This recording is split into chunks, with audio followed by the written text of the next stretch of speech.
What's going on, everybody? I'm Selna Kim, America's face of dating. In case you're new here, I teach men just how to really attract and win their dream girl, especially if they're divorced or they just got out of a breakup and especially just feeling lonely. And today, as you can see, as the title of the video states, we're going to be talking about how to really get a girl on a date over text, and then what it should look like on the date to make her text you, just like I'm about to show you in a second. And so these texts are actually from one of my clients, and he is from Toronto, Canada. So he's one of those Canadian clients, and he's an absolute beast. He came to me because he had a problem with not being able to get the second date. And so if you guys are, fresh out of a divorce or you're trying to get back into the game, then this is going to be really important for you guys to know, because a lot of guys, they can get the first date, right? Some guys can't even get to the first date, but let's say like you can get to the first date, but a lot of guys don't know what to do on the first date that's going to make her want a second date. And part of the reason is because you want to keep her talking about 80% of the time on the date and you talking about 20% of the time. The more you share, the less interested she's going to become. And she's going to ask you questions, not because she necessarily wants to know more about you, but she wants to see if you can actually put it back on her and keep her talking more and getting her opening up to you. And I know it doesn't sound correct, right? It doesn't sound right. But the reason is because girls, they fall in love through bonding with you more, through talking with you more. And so if you're the guy that can keep her talking and bonding more about things and,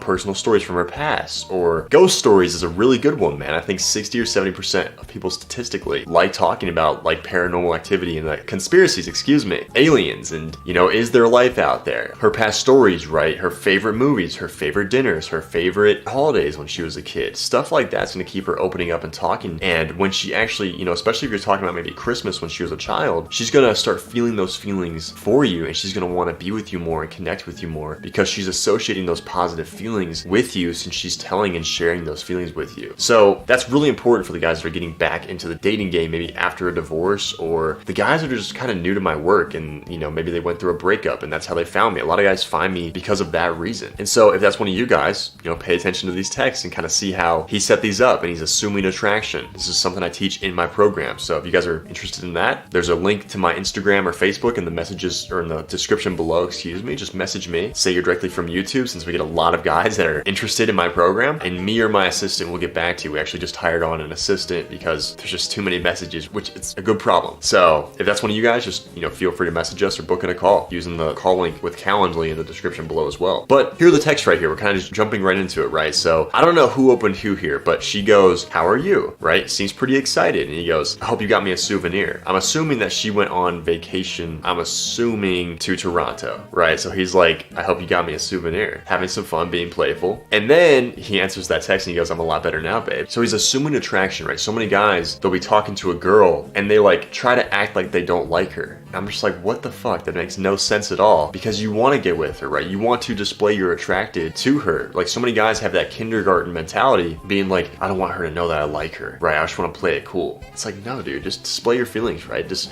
show your feelings from the start, man. Display intent, right? But not creepy intent where you're just like, I kind of like, do you like me back? Don't be that guy. Be the guy that's just very charming, charismatic. "I'm a lot better now, babe." And then she goes, "Yeah, of course I did," with no emoji, right? Like no mouth emoji.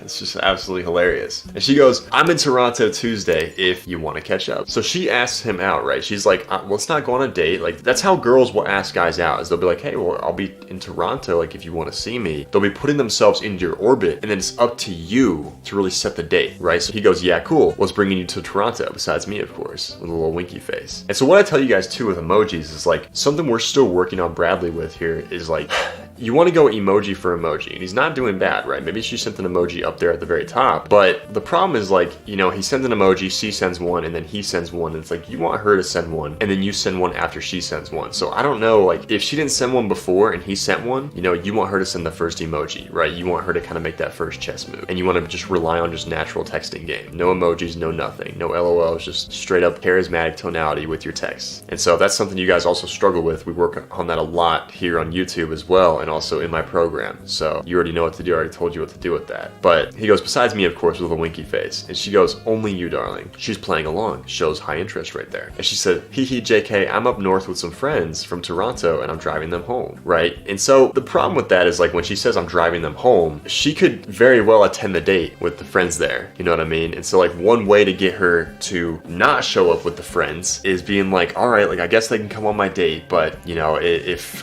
they're weird, they'll have to sit at a different table, of course, babe. And she's like, oh, I'm not gonna bring them on the date or whatever. I'm not gonna bring them with me. That's how you kind of see if she's planning on bringing them or not, because you never know sometimes. Maybe I've had guys that show up to a date and she's there with like 3 friends and he's like, what the fuck? I thought this was a date, right? So you want to kind of display that early. And so fast forward, right? They go on the date. They set the date, obviously. It was very, very simple. She came to him. He just set up the date, right? Tuesday in Toronto, I'm assuming. They go out and she ends up texting him, because what you want to do after the date, guys, is what you want to do is like when you let her go or like you take her home or whatever you're doing, you want to be like, hey, like text me when you get home, right? Let me know you made it home safely, right? And so you want her to text you first after the date, and most likely she's going to text you and be like, hey, made it home, without falling asleep at the wheel, right? She's still like playful and just having fun, right? Just like, oh yeah, I made it home without falling asleep at the wheel, right? Just kind of fun, kind of playful still. And then he texts her at 9:03 a.m. He goes, lovely seeing you last night, by the way, right? Lovely seeing you last night, by the way. He's basically like, it says so much and nothing at the same time. Lovely seeing you last night, by the way. Like, what does that mean? It could mean, do I want to see you again? Like, are we going to see each other again? Like,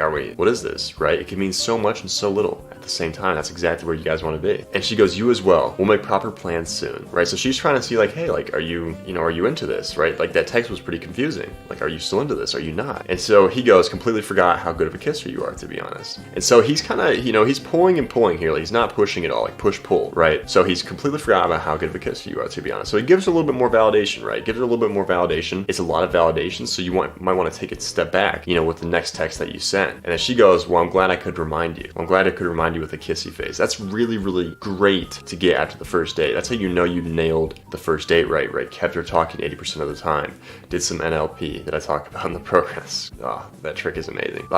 Let's see, talking about past stories, right? Like taking her to 3 spots at once. It's another one, a really, really great one. Going for the kiss on the first date is huge, guys. You must always go for the kiss on the first date every single fucking time. I don't care what you guys say or what you guys think, or she doesn't seem interested or it doesn't seem like the right time. Go for the fucking kiss, man. On the first date, you fucking do it, and you have the balls and you man up and you do it. That is just mandatory. You guys have to do that, right? If she rejects you, that's on her. That's her problem, okay? But you want to go for the kiss on the first date, right? And so I want to ask you guys, what would you guys do in the comments down below? Tell me. Well, I'm glad I could remind you. How would you guys respond to that? With like a nice little tease, playful push, knowing all the information you guys have. Let me know in the comments down below what you guys would say. And so, like I said, if you're interested in doing my program or working with me one-on-one, go to Instagram, go to Facebook, the links are in the description below. Message me, ask me questions about it. If you say you're directly from YouTube, like I told you guys, because we get a lot of messages right now. A lot of messages, so, which is, like I said, it's a good problem. Or you can just book in a call using the Calendly link below and we can get you in the program that way as well. So don't book the call if you're just gonna waste time and just, kind of tire kick around. Like, watch all my other content first and, make sure this is really the right decision for you guys. I wanna make sure you're serious about this before we jump on a call. But also make sure to like, subscribe, comment down below what you guys want to hear more about. And so, I'm Selna Kim, America's face of dating, and I'll see you guys next time.